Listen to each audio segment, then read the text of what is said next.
Welcome to episode 3 of Inside the Huddle. I'm Jade. I'm Dietrich.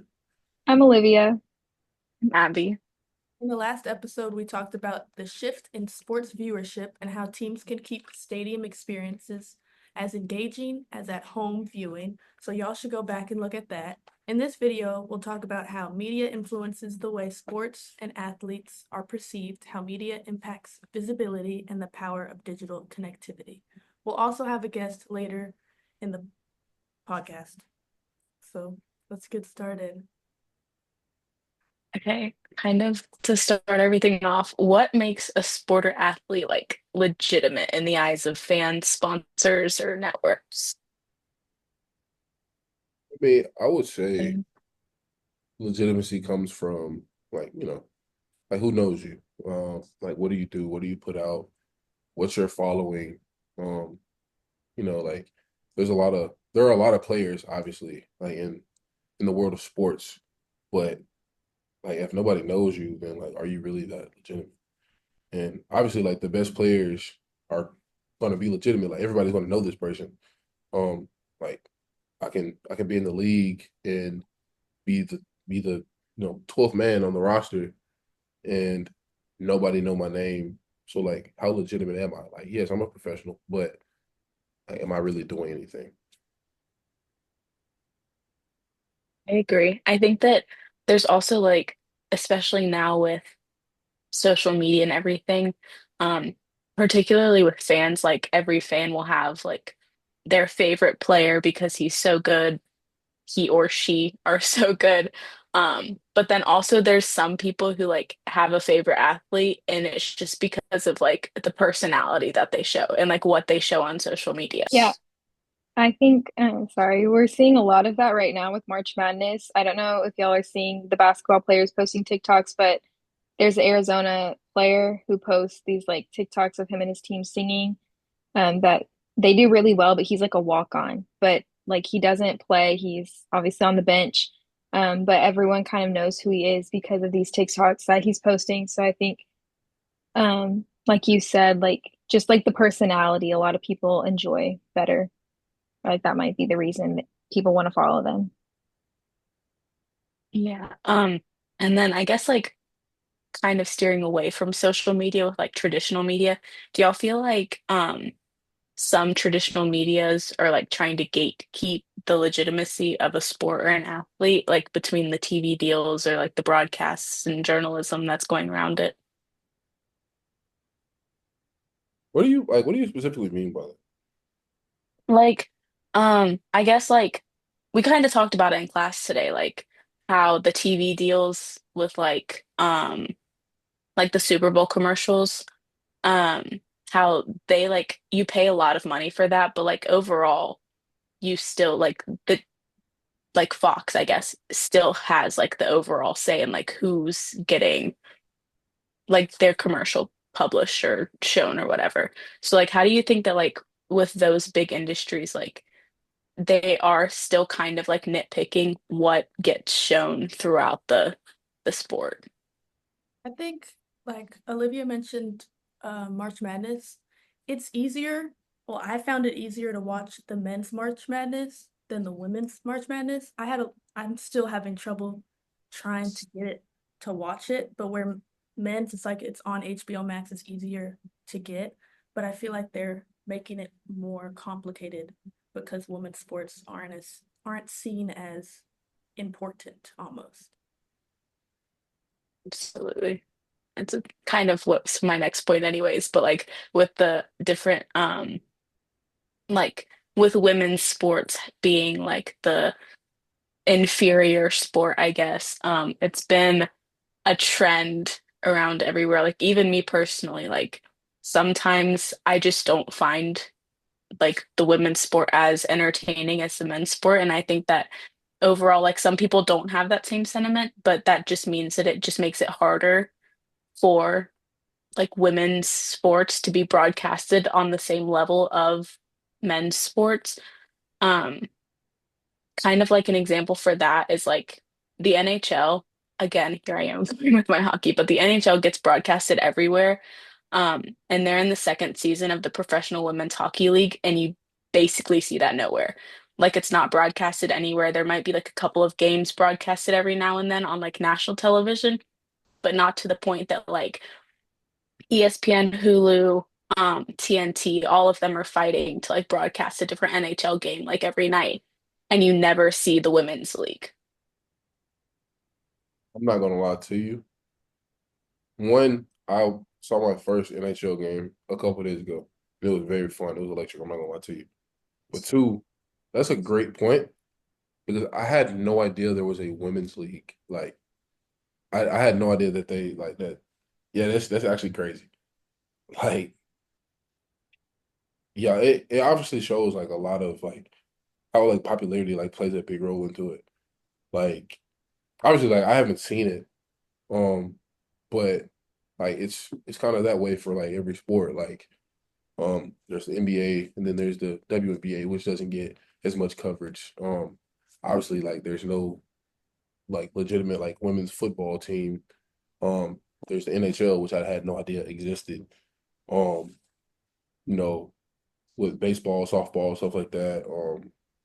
And a big one I feel like is like kind of like turns the tables is with like soccer, like the soccer league. When like I've seen it like firsthand, like our like the U.S. like women's soccer team is a lot better than the men's soccer team. But the men's soccer team like gets more of the coverage. So like I don't know specifically why that one is, like how it is, but obviously like popularity plays a big role into like all of that. Yeah, I've also seen it with like the Olympics, like Olympic sports. You have like the men and women's versions of it. And the only one that I can like, the only like two sports that I could like confidently say aren't like 100% overshadowed between the two would be like swimming and tennis. Like, I feel like everybody watches both men's and women's of those, but like every other sport, I feel like if there's like a women's equivalent to it, like everybody's like, no, I'm gonna go watch the men. Like the women aren't as important, which is awful, but like it's just the truth in like the society that we live in now. Um, I didn't even realize that was my next point that I was getting to, but that is the Olympics and the Paralympics. Like, how do you think the media dictates which events get like the prime time attention? I think it's interesting, especially like with the Olympics being last summer, that like which ones we did see on prime time because personally I found like cycling during the day, but I had to wake up at 5:30 in the morning to watch women's gymnastics, which is arguably one of the most popular sports for like people in the US to watch, like because there's just so many high profile athletes. So it's definitely interesting. Obviously, there's a huge time change, so it'll be interesting to see how LA 28 does with like which ones they prioritize. But I don't think there's a strategy to it. I don't see it. And if there is, I think it probably needs to be changed.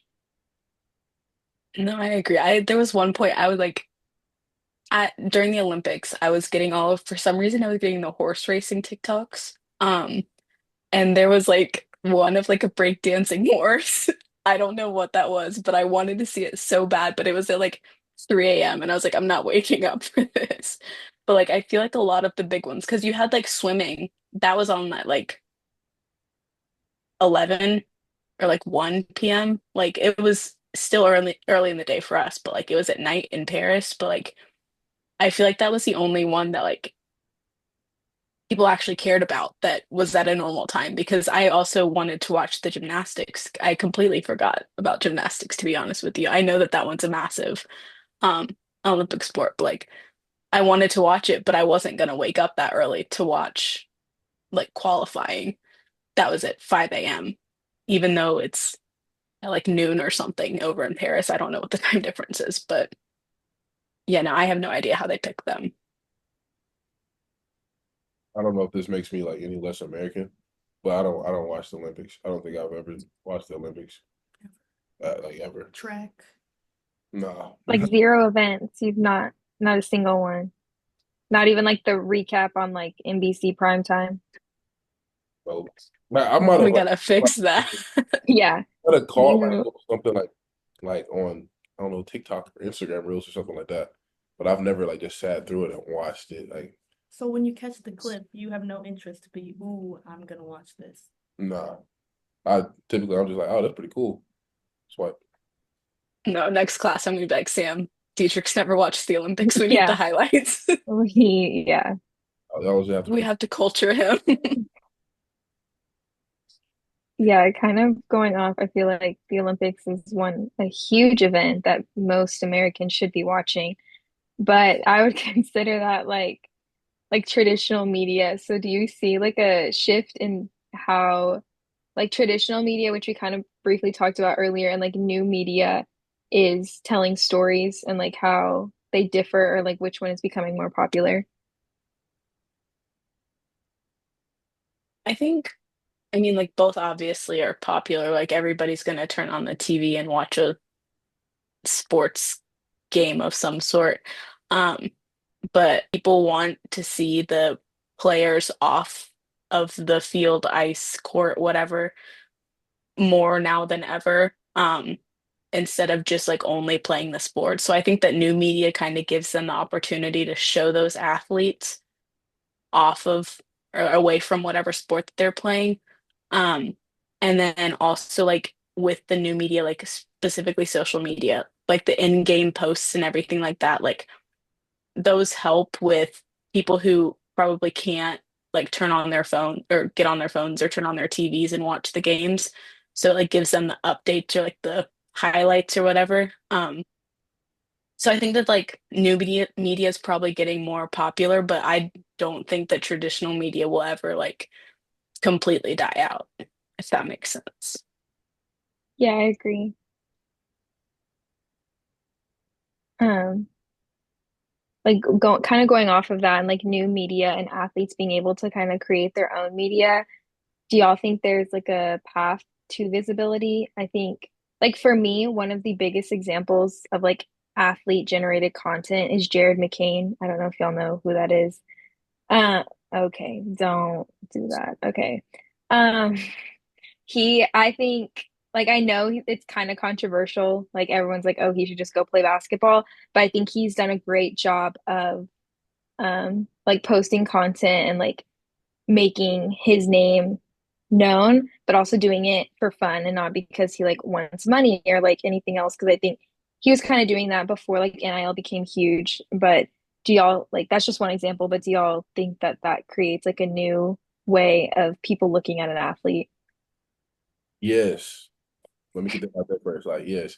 I feel like, especially what you were just saying, like Jeremy McCain, like he does a great job, like branding himself. Like you know what you're going to get with Jeremy McCain.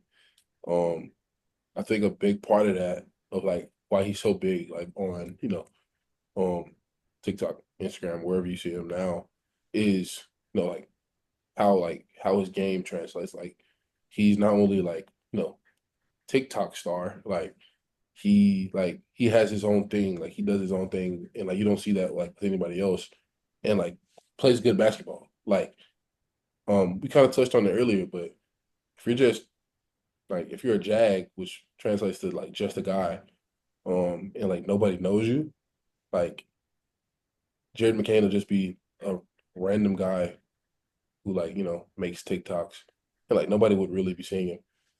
Kind of like how you were saying earlier with Justin Jefferson.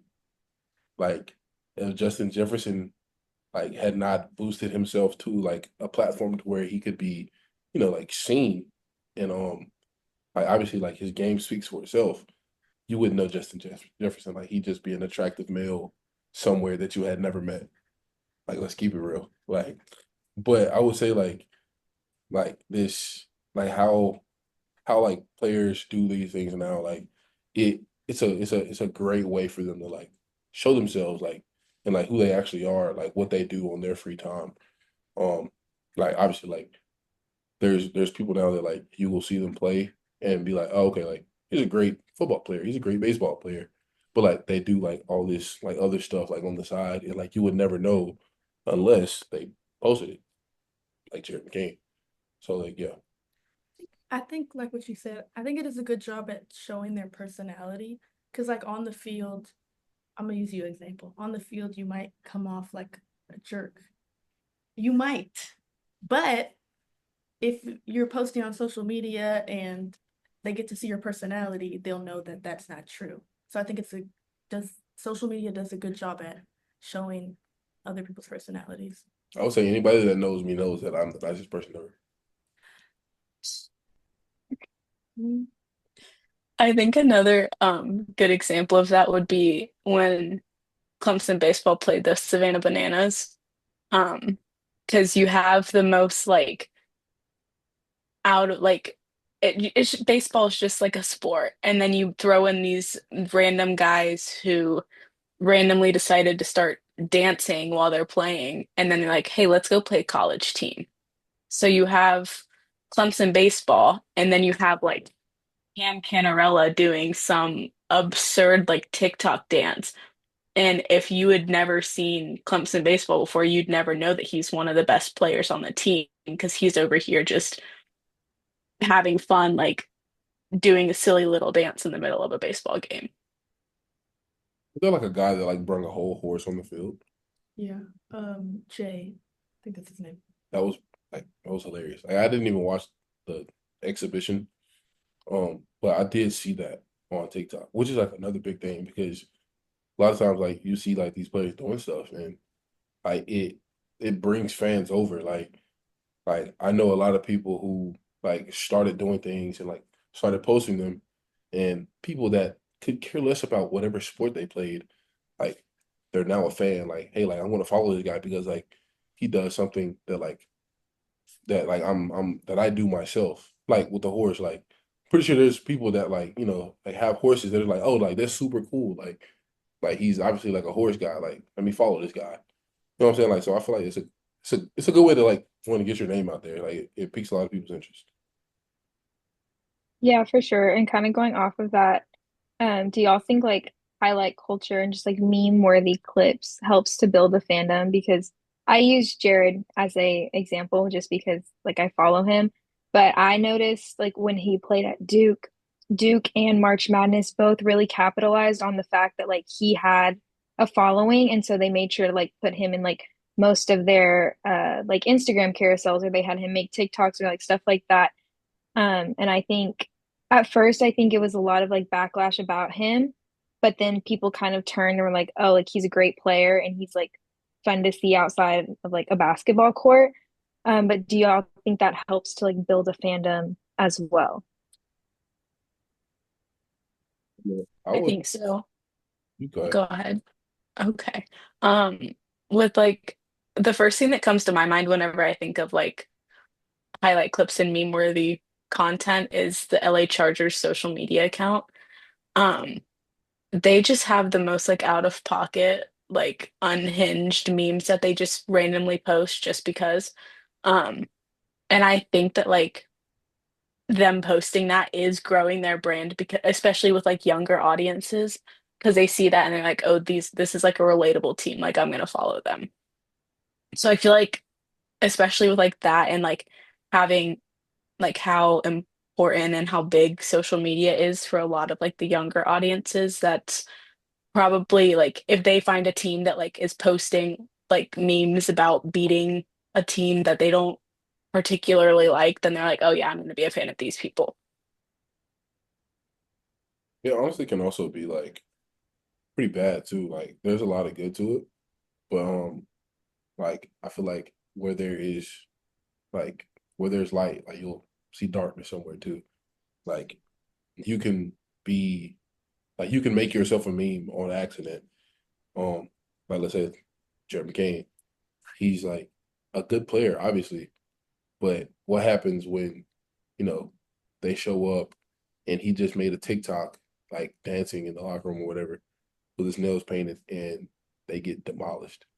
Like somebody's gonna a fan of the other team is gonna see that clip, post it, stick to making TikToks.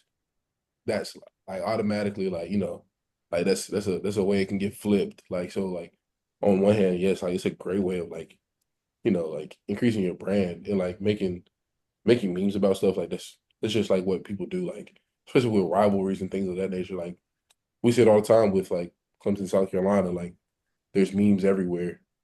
But like I said, it can get dirty. Pause.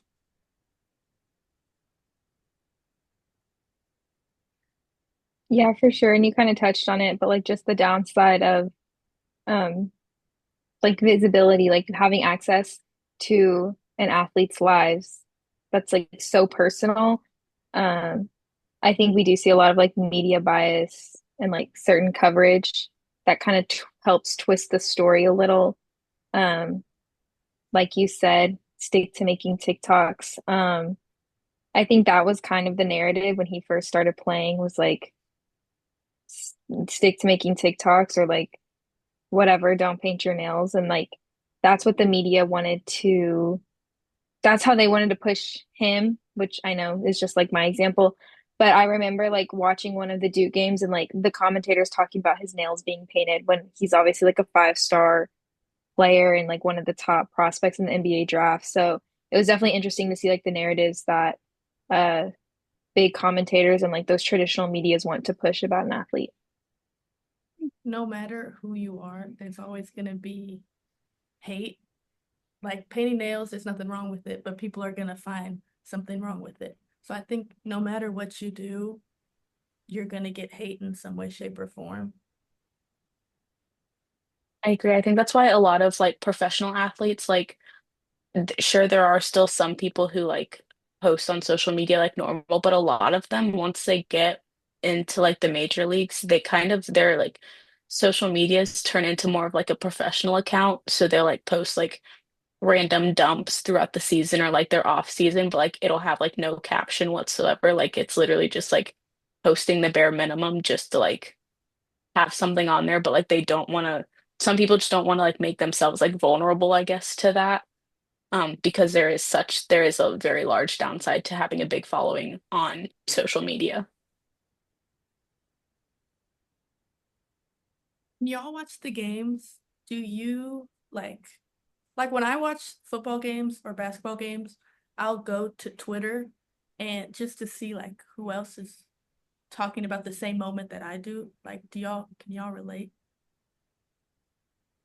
Yeah, I definitely caught myself doing that with March Madness. And kind of like I was really frustrated with some of the games I watched.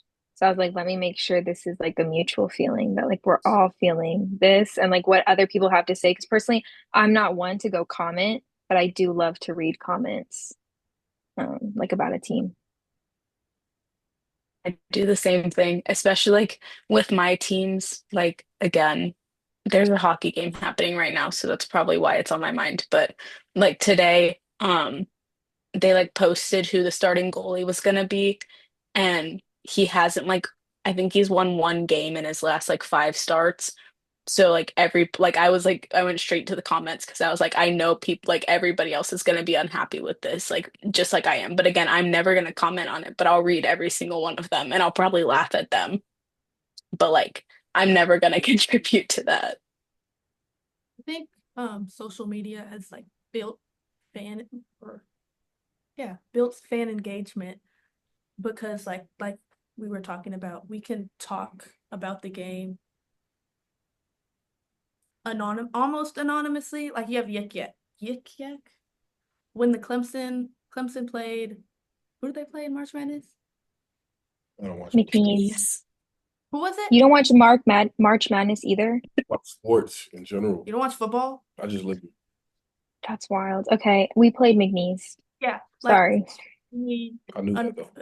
when we unfortunately lost, like I got to interact with like people on Yik Yak and Twitter. I didn't tweet, but it was nice to like have a sense of engagement with other people. I mean, I would say to, I mean, it's kind of like built in, especially like when you're like, if you have insights on something or like if you feel like you personally connect with something, um, like if something just doesn't like, if it's not the norm for you, like, pretty sure we've all done this before, but like, if we're just scrolling through TikTok and we see something crazy or like somebody say something crazy, first thing that comes in our head is like, oh, let me go to the comments and see what everybody else said about this. So like, yeah, I feel like with that and like when you talk about fan engagement, it's Yeah, it's like it's a pretty common thing. Like there's always something to be talked about. Um, somebody's gonna have like it's a breeding ground. Like somebody can say something about something, and maybe another person completely disagrees, and these people don't even know each other. So like it's always going to be like some type of, especially when it comes to media, it's going to always be some type of like fan engagement aspect there. Do y'all think like if an athlete uses their platform for social justice or any kind of activism movement, do y'all think that they have a what's the word? Like they have to, like it's that they have an obligation to do it, or do you think it's just like how do you feel about that? I would be one to say right off bat, like there is a sense of obligation because like we talked about earlier, like these people have like pretty big names, like big brands. So like people are watching to see like, hey, like what does this guy support? What doesn't he support? What's he liking? Who's he what's he commenting on? Or she, I'm sorry. Um, so like when you have like, things that like pop up, um, let's just say like, I don't know, the Black Lives Matter movement. When people were posting like, the black squares on their Instagram pages, like people look at that and like let's say like one of your favorite, athletes didn't do that and like that's a pretty trendy thing to do, then like that it rings a bell. Hold on, like why didn't this person do that? Like, is he not like for the movement? Like, is he like what's his insights on this? Like, what is he thinking about this? So I feel like playing the field, like playing like the middle ground of it, is kind of like it makes people like guess, and it kind of leaves it open like in the air for people to like just make it what they want. Like even if it was just like something that like you weren't even like you didn't want to like be a part of, it just like people will like take it and make it negative, or like they'll just like leave it where it is. But most of the time, they turn it into something that's not supposed to be, or that you didn't mean it to be. I don't know if y'all saw the video of I forgot who it was, but he had at the end of the game, it was a football player. At the end of the game, he had a Make America Great hat on. Was And it George Kittle? It was a 49er, but I yeah, don't know which one. I think it's a Bosa. Was it Bosa? Oh, yeah, it was Nick Bosa. Bosa. Yeah. And like that created a big thing. And then it was also it it was hard because he still had a jersey on. So at that point, the NFL and like the teams have to get involved or say something because he's now representing he's not just representing himself, he's now representing the team with the jersey on. So I think it's hard to balance. I don't think you necessarily have an obligation, but I think you have such a big platform. And if you can use it for good, then I feel like if you want to, you should be able to just because you have so many people following you. I think one of the good things that a lot of athletes are doing now, especially like male athletes, they're advocating for like mental health. Um, and it's kind of like because it's always been a whole like stigma how like men are supposed to be strong, whatever. And like you have these like big, like strong, like everybody perceives them as these like big, strong men, and they're taking to their social medias talking about how sometimes they're not always okay and that mental health is a issue and it's okay for like everyone to have mental health issues. So I think that that is one area that like I feel like overall it's taken pretty well. Um, but no, I do believe that there are some like at least a little bit of obligation for these athletes to post about. Yeah, honestly, like I said earlier, like you see it a lot, but just there's a lot of fans too that like want people like want their favorite athletes to like have some type of input on this thing, no matter what it is. Um, and like we talk about this in class all the time, but like people, watch sports to like escape like the realism of life, like the politics and things of that nature. So like when like if we use the postal situation, um, kind of bringing that into the sports realm where like this is after a game and like you still have the 49ers jersey on. Now there's multiple layers to this. Now it's like, oh, like why did he choose to wear this hat specifically? That was like, oh, like do the 49ers like specific and like that's a big franchise. Like I'm pretty sure the 49ers brand isn't like, oh yeah, like we're all for Trump. Like if you play for the 49ers, like you're a Trump supporter. Like, no. But that's like something that like goes into like to people's minds when like you see like, like your top player, like one of your top defensive players is like, hey, like he's wearing a Make America Great Again shirt or hat. And like how does this play into like the grand scheme of things?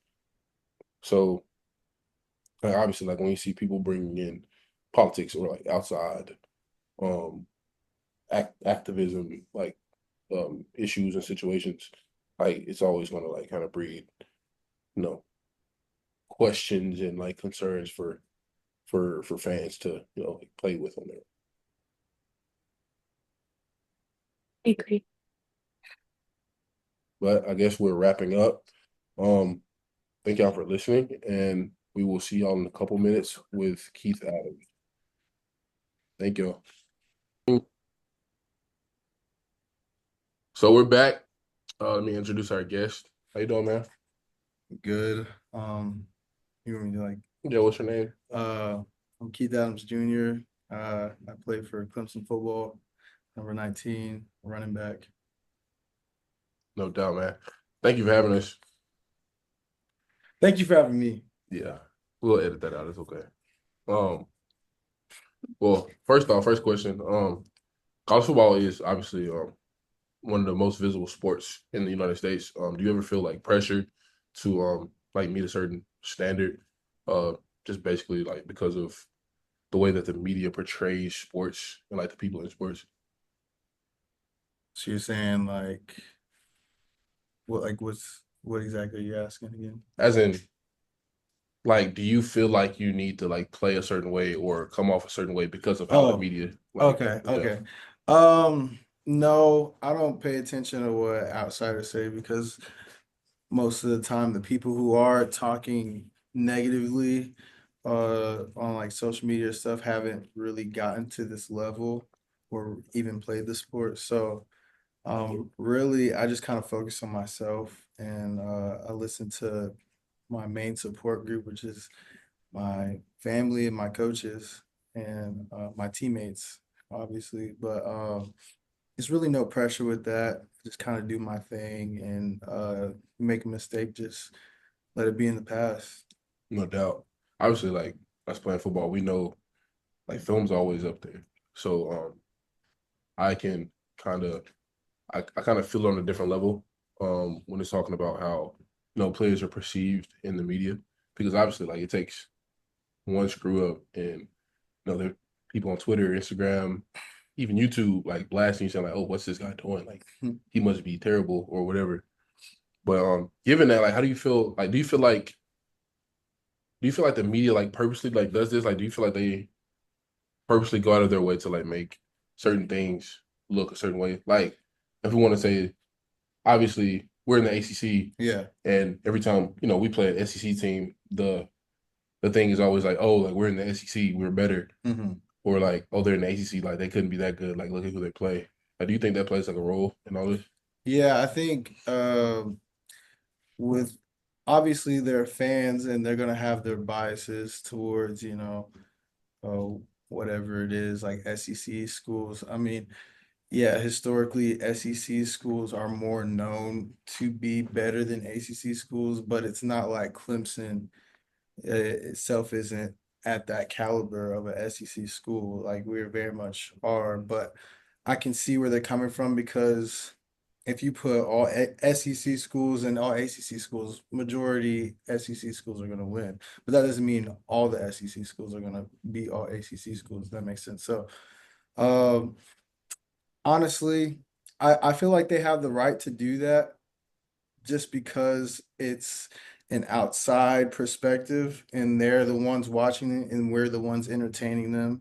It's like watching a show. We have the right to judge a show based off of the script or whatever. It might irritate us. It might, we might get a reaction out of it, but that's the point of it, for fans to enjoy, to talk about it, and conversate. No doubt. Actually, like going to there, like what about how would you say like media coverage like with players, like specific players? How do you think that affects your game? Obviously, like let's say, you know, Clemson like basketball, like they played um Cooper Flag like really early in the year, and like obviously like he's everywhere. Like he's obviously like a top player who's probably going to go pretty high in the draft, if not in the top like 10. Mm-hmm. Um, like let's say you know like this pretty decent D line like we're about to go in and play. Like how does how the media talks about them and like how other people talk about them like make you feel like going into that game? Um, Honestly, I don't think about all that stuff. When I'm thinking of when people are hyping up players that I'm going against, I really think nothing of it. I mean, they've been doing that since, Little League, talk about all these big kids or whatever. And then like high school, all these 5 stars, and then college now, this guy's supposed to be a first round pick. I don't really look at all that. I just kind of look at like, this is football. This is what I've been playing since I was little. And I know the kind of player I am. I'm confident in my abilities. I've worked just as hard to get in this position. So it doesn't phase me. It's more of an opportunity. If you want to hype them up, so be it. That's a better opportunity for me to boost my stock, because your opinion is they're so good. If I outshine them, what does that make me? All right. I completely agree with that, man. And like when you talk about stock, something else we can get into is, like NIL now. It's becoming like a lot like bigger than it used to be. Um, like do you feel like that being a part of like college athletics, you think that makes players or gives players more like freedom with their, I guess, like having control over their own like legitimacy, Legitimacy as in, like who they are, like oh. how known they are. Oh, yeah. I say with players getting paid NIL and stuff, it's it's a it's a good thing and it's a bad thing, in my opinion. You're giving young athletes a lot of money, and it's a great opportunity for them, but you got to understand that we're still growing. I mean, I'm an athlete that gets paid. I'm still growing as well, but um, a lot of people are raised differently. A lot of people have a lot of different people around them and influences, and they might not be spending the money correctly, or they might be using. It might give them an ego. It can change a perspective of a lot of different people. There's a lot of kids in college sports who haven't grown up with money and are now getting money and don't know how to handle it. Uh, like some people need to understand that handling success is just as important as handling failure, and handling success in that kind of way.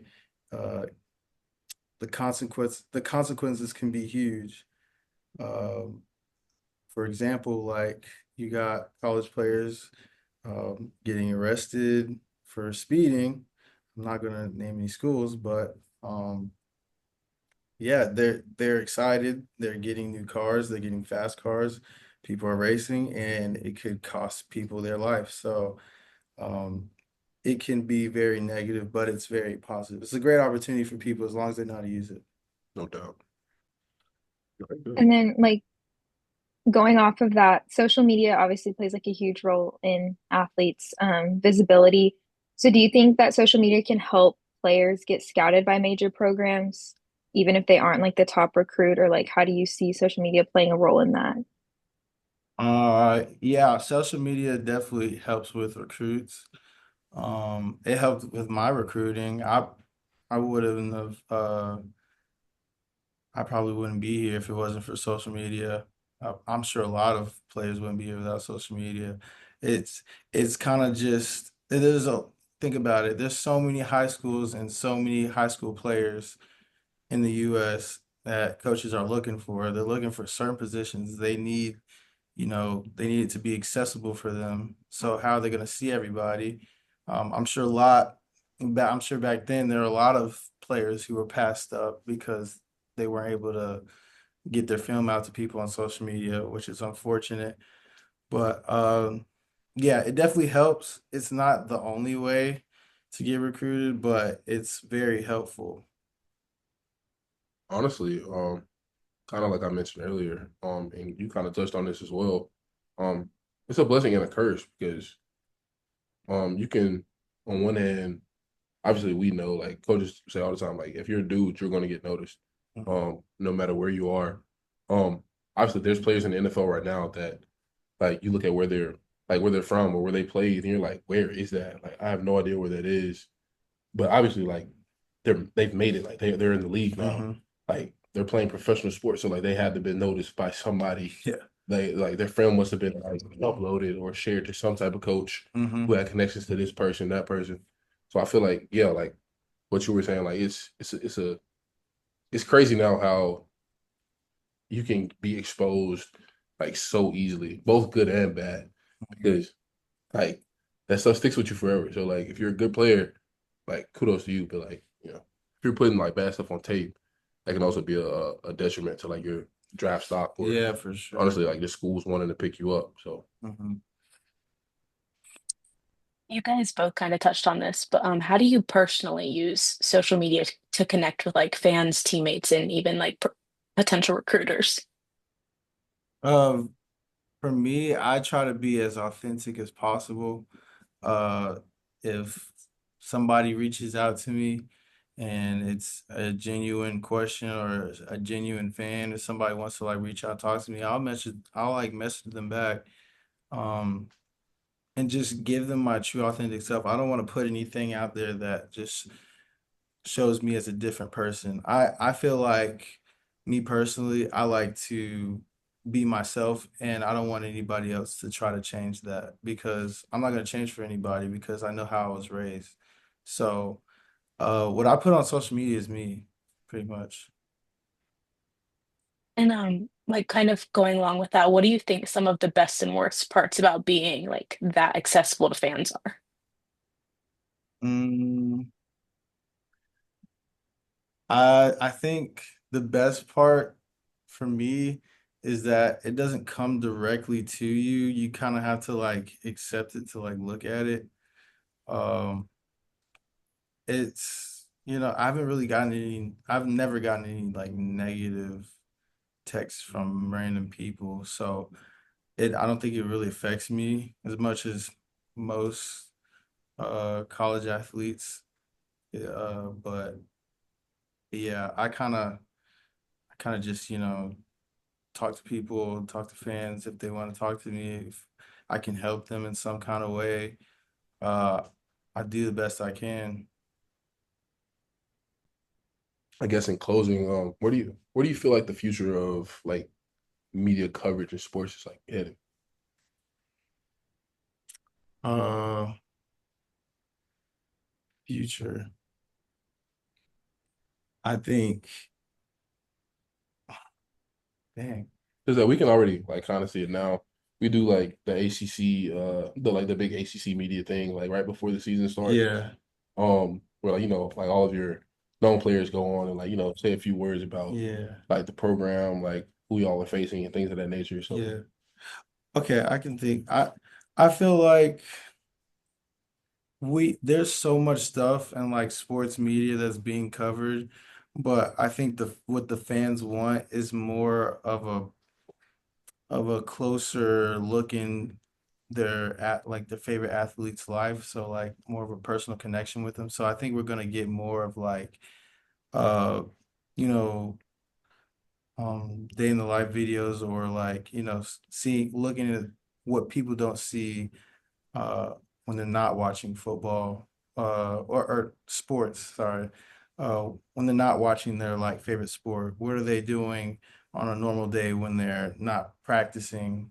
So I think that's the kind of what we're kind of getting into because I feel like almost everything is covered.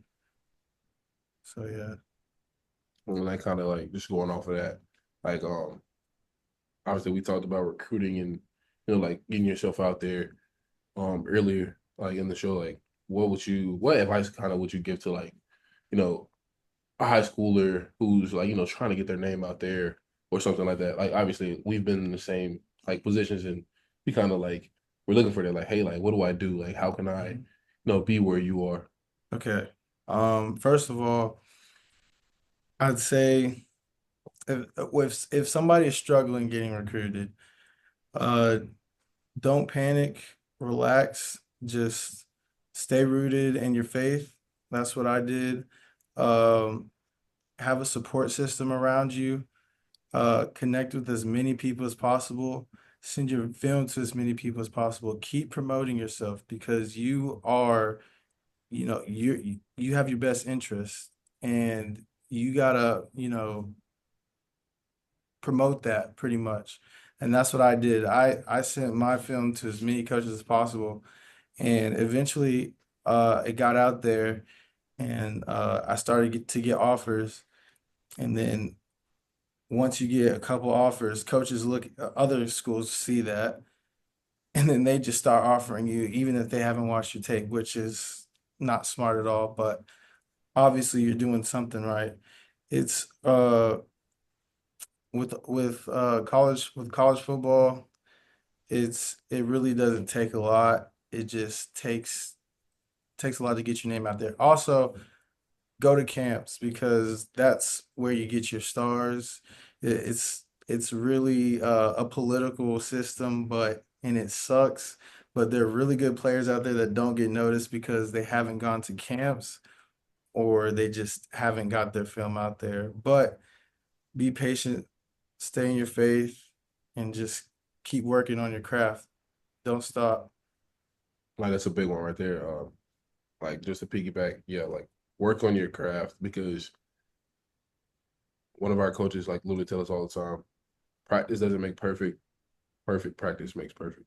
So like you can throw out as much film as you want, but if that film isn't what coaches want to see, then like it's just a bunch of film at that point. Like it's nothing that like, catches anybody's eye.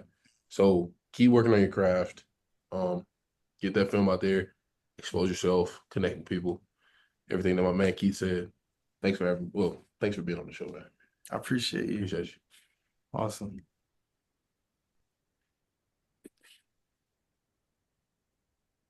So, wrapping up, how much power does the media really have in shaping sports culture? Me personally, I think that the way media is now, and like people have so much, um, I guess, so much leverage on everything, it makes it kind of hard to, be a person and an athlete at the same time. Like it's either like be a person or be an athlete. Like, and there's obviously like the fans that like, they're cool with it. Like they like to see this like different side of it, but a lot of times like things get pulled into it, and it kind of like muddies the water. So I think it's a good and a bad thing. So it's up to the individual players. Yeah, I agree. I think the media has definitely like a strong uh use or like they play a strong role in shaping athletes and like sports culture. So if you don't, I don't want to say use it right, but if you just kind of have to be careful with like what you're posting and like how it can be perceived in the media, just because like we mentioned earlier, like the media can easily twist something into something it's not. So, but I also think it can be very positive and gives like an outlook on like a lot of athletes that may not be recognized. So, I agree. I think that like the whole like media framing, um, they do have the power to like make athletes out to be good guys or bad guys, depending on like what they're doing. So I mean they have I think the media has a lot more power than they probably should whenever it comes to like um shaping an athlete specifically. Um, but then it also has the power to like build up athletes and like the entire like team or sport in general. Yeah, I agree. I think athletes can't please everyone, so they should just do and post what makes them happy. Yeah. Thank y'all for watching episode 3. Yeah. Make sure to go back and watch the other episode. No doubt. And tune in next week. Thank y'all. Personally hate the Packers, sorry. But I applaud them in the sense